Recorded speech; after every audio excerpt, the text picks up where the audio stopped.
Welcome to Not Milk Never Milk. Subscribe if you're lactose intolerant.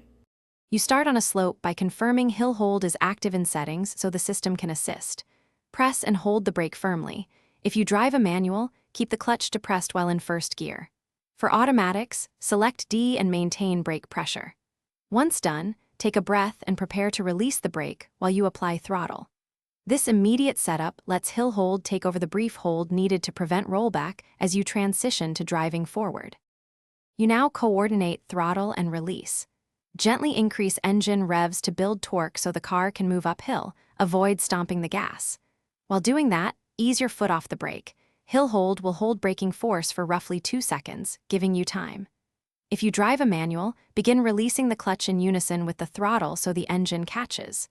Once you feel forward movement, fully release the brake and commit to smooth acceleration. This prevents rollback and avoids jerky starts. You finish by applying steady acceleration. Hill hold disengages automatically as the vehicle gains forward momentum. If you notice any rollback, immediately reapply the brake and start the sequence again. Engage first gear, steady throttle, then release brake. Make sure to avoid abrupt clutch dumps or sudden gas bursts that cause wheel spin.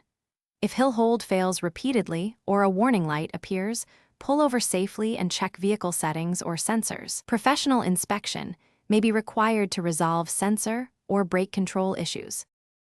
Thanks for watching. If this was helpful, leave a like and consider subscribing. See you next time.